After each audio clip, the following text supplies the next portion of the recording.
Welcome to IBTV. ఉమ్మడి కడప జిల్లా కడప పట్టణంలో మాజీ మంత్రి స్వర్గీయ పసుపులేటి బ్రహ్మయ్య తనయుడు పసుపులేటి పవన్ కుమార్ 40వ జన్మదిన వేడుకలు అంగరంగ వైభవంగా నిర్వహించారు.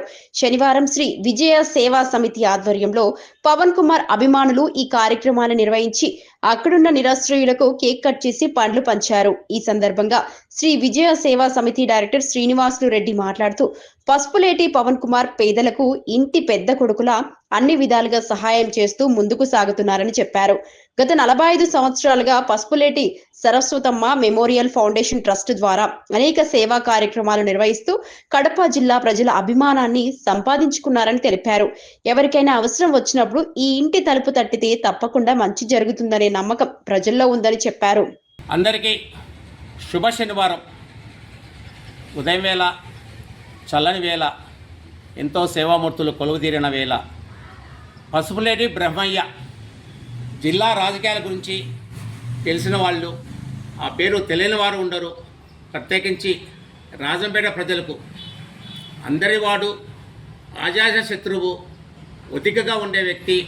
ఒక ఎమ్మెల్యే అయినా, ఒక మంత్రి అయినా కూడా మన పక్కింటి ఒక బాబాయ్ లాగా ఉండే వ్యక్తి. నాకు కూడా కొద్దిగా చిరపరిచితులు.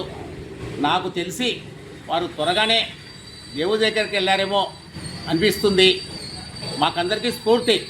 ఎందుకంటే వారు రాజకీయాలు రాకముందే పసుపులేటి ఫౌండేషన్ అనే సంస్థ ద్వారా వారు సేవా కార్యక్రమాలను కొనసాగుతూ వచ్చారు.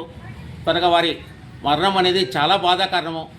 అలాగనే వారి తర్వాత ఒక రాజకీయంగా, అలాగనే సేవాపరంగా కూడా వారి కుమారుడు వీర పవన్ కుమార్ ఒక వారసత్వంలాగా అటు రాజకీయాలు అటు సేవాభావం చేసుకుంటూ వస్తున్నారు. గతంలో ఎన్నో కార్యక్రమాలు మన దగ్గర, మన పసుపులేటి వినోద్ గారు, మన శ్రీనివాసులు గారు, మిగతా అందరూ కలుసుకొని కొన్ని కార్యక్రమాలు మన దగ్గరనే చేస్తూ వస్తున్నారు. ఈరోజు వీర పవన్ కుమార్ 40వ పుట్టినరోజు. నిజంగా చాలా సంతోషము ఆ అబ్బాయిది.